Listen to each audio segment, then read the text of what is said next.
Hello, everyone. I'm Jeffrey Holmes, and I'm going to be going over defining globalization, the process of globalization, and the different levels of international activity, and the advantages and disadvantages of globalism. Yes. So, globalization is the growing interdependence among all elements of the global economy, resources, supplies, product markets, and business competition. In worldwide scope, according to the management textbook. And there are different elements of it. There's economical, sociological, environmental, and political issues. They are global now because the key word is interdependence. Everything's interdependence. Okay, so now we live in a world, the information age, if you will, and the information is now spread globally. Phones, television, media, you name it, are now global. Everyone can see it, utilizes it everywhere. I believe Netflix may be a great example of that. It's a business that is not just limited to the United States, it's in other countries. In fact, I watch things often and they're in different languages. So we're just in a global world. Transportation, of course, is now a global, and how things are import and export to other countries. Um, we learned in the videos this week that sea and air freight prices have declined dramatically since the 1930s. So now we're able to get products to other countries, in and out of other countries, and that's changed dramatically since the 1930s. Open trade has made worldwide sales possible, so we've made it easier to trade and do business across different countries. So the markets have embraced globalization. So it's one of the forces of management that we learned in the videos. We are connected more than ever than before. Goods and services are traded now internationally. Labor and capital move across borders. Organizations are competing in worldwide markets. Production takes place in other countries all across before they even arrive. So you see that a company like Nike, for example, does not really have much of its infrastructure in the United States. They are competing globally. Um, so globalization, we learned in the U.S. started around the World War II area. The American family wanted to get high quality products at a lower price, and so we started looking and to partner and doing business with other countries to provide this. There was a very interesting discussion about a book called The Travel of a T-shirt in the Global Economy that demonstrates just how the global economy works. So a shirt may start off with cotton being produced in Texas, and then after it goes from Texas, it goes to China where the T-shirt is actually made, and then the T-shirt is actually made in China, and then an American firm gets it, and then from the American firm, it's sold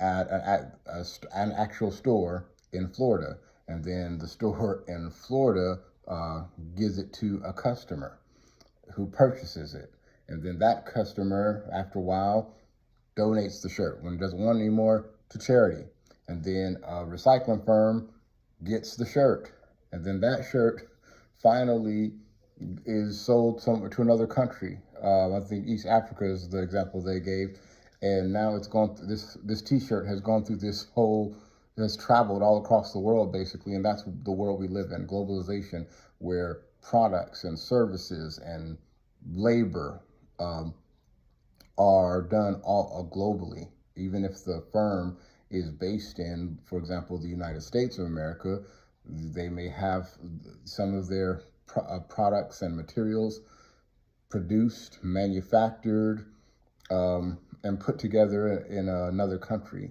or have employees in another country. So we're in a global economy. So the benefits of the global economy, of course, profits. You have more ability to make more profit if you're operating more than in your own country.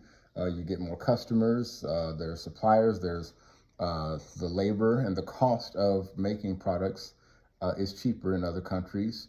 And you can spread your risk and everything. We learned about a global corporation. Which is also known as a multinational enterprise.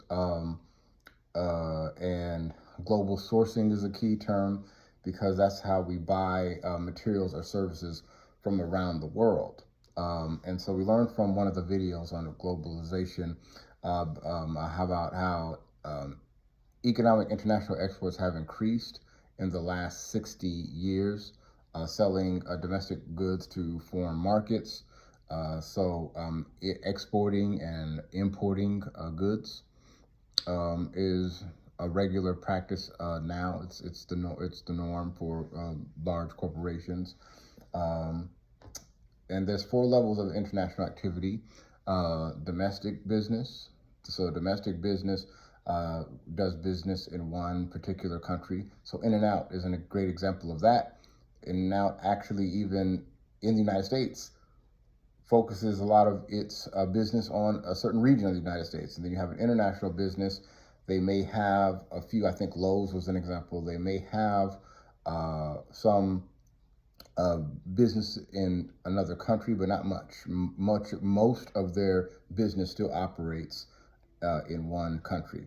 And then a multinational business like Apple, they're located in the States, for example, but they are in several countries and sell in multiple countries.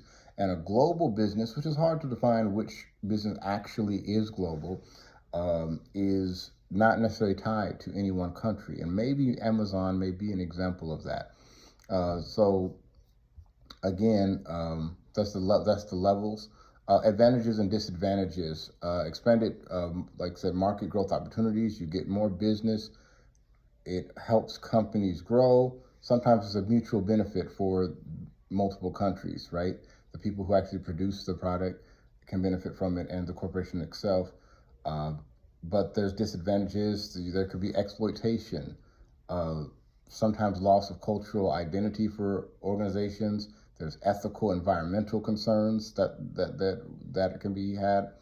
And then there's also some of the exploitation of employees, sweatshops, child labor, and many issues that can that can come up in a global economy. But we are in a global economy, so thank you. I think I'm out of time, but thank you for watching.